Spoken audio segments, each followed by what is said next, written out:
যে এখানে মাস গ্যাদারিং হবে সেদিন মহারাজ থাকবেন, উপস্থিত নিজে থাকবেন এবং তিনি র্যালিটা উদ্বোধন করবেন এবং মহারাজ নিজে কোনো রাজনৈতিক পরিচয় হিসেবে আসবেন না।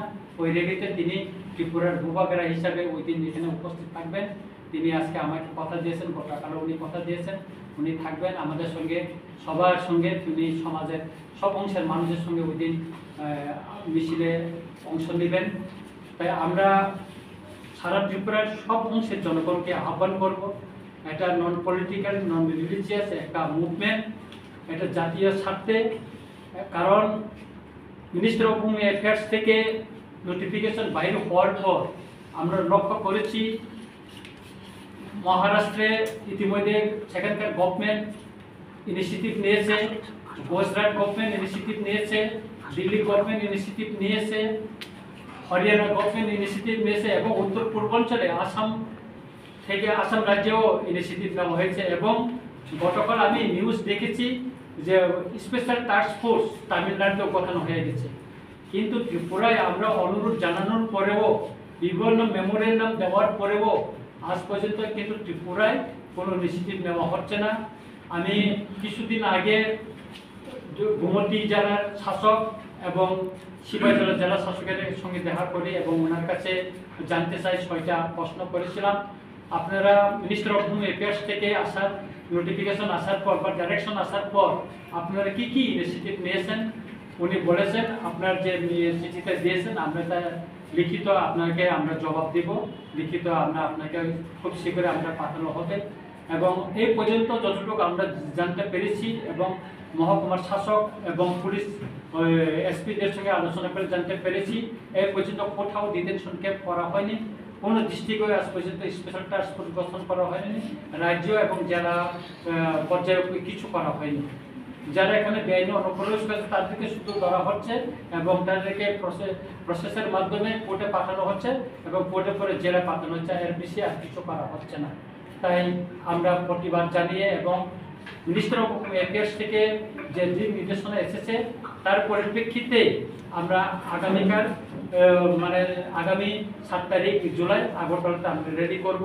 তার পরবর্তী আমরা কি করব, আমাদের সব সোশ্যাল ওয়ার্কার সহ এনজিও এবং সিভিল সোসাইটি সঙ্গে আলোচনা করে আমাদের পরবর্তী মুভমেন্টটা আমরা সিদ্ধান্ত নেব।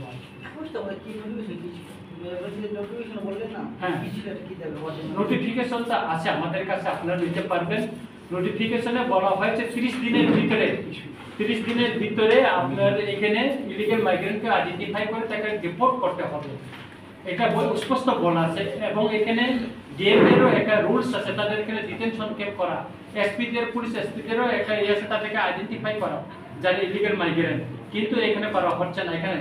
এবং এখানে আসাম রাইফেল এবং বিএসএফের রুলস আছে, এই যে এখানে সুনির্দিষ্ট এখানে আছে, কিন্তু তারাও কিছু করছে না। সুতরাং এই পরিপ্রেক্ষিতে আমাদের যে এখানে কেন হচ্ছে না সেটাই আমরা জনগণকে এবং সরকারকে বলার জন্য আমাদের রেডি হচ্ছে। এবং আপনারা এই যে 19 তারিখ মে ডিটেনশন যে ডাইরেকশন কি আছে এটা আপনারা আছে আমার কাছে আপনারা নিয়ে যাবেন। ওটা স্পষ্ট কার কি রুলস আছে এখানে স্পষ্ট বলা আছে এবং সেই অনুসারে আমরা করার জন্য আমরা বলছি। এটা একটা নিরাপত্তার কারণে, অস্তিত্বর কারণে আমরা এই যে মুভমেন্টটা করতে বাধ্য হচ্ছি।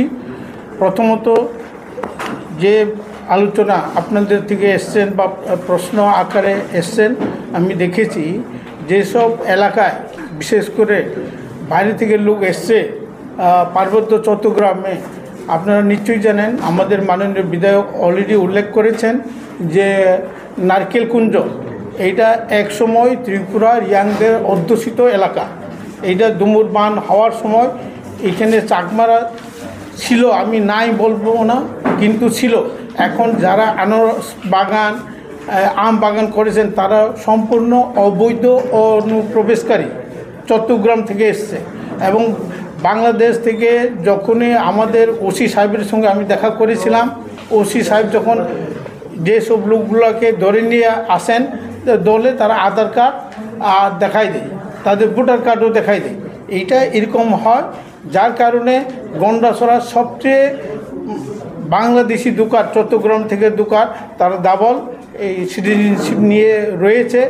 চট্টগ্রামের মধ্যে খাগড়াছড়ি, পানছড়ি, রাঙ্গামাটির লোকগুলা সবারই A to Z তাদের ইন্ডিয়ান ভারতীয় নাগরিক সার্টিফিকেট রয়ে গেছে। এবং এখানে চাকমা আদমের এখানে প্রীতি চাকমা গ্রুপ, এই ত্রিবঙ্গিল চাকমা গ্রুপ, এই লোকগুলা এখানে বসবাস করছে। এইটা ভারত সরকার জানে, আমি এখানে বিস্তারিত কিছু বলবো না। এই লোকগুলা এখানে বসবাস করছে এবং বাংলাদেশ থেকে এসে শিলাছড়িতে পড়াশোনা করেছে, শিলাছড়ি থেকে ডাইরেক্ট দিল্লিতে পড়াশোনা করছে। এখন উনি সুপ্রিম কোর্টের অ্যাডভোকেট। তার জায়গা জমি ত্রিপুরা রাজ্যে না হলেও 1000 খানি রয়ে গেছে, তার নামে আম বাগান আছে। আপনারা বিশ্বাস করবেন কিনা জানি না, আপনার ডাইরেক্ট প্রত্যক্ষ করুন, নারকেল কুঞ্জ যান, এই আম বাগান খোঁজ করুন। কিছুদিন আগে চাকমা ধরা পড়েছে বরদোয়ালিতে, তার নিজস্ব আম বাগান আছে এখানে যত সব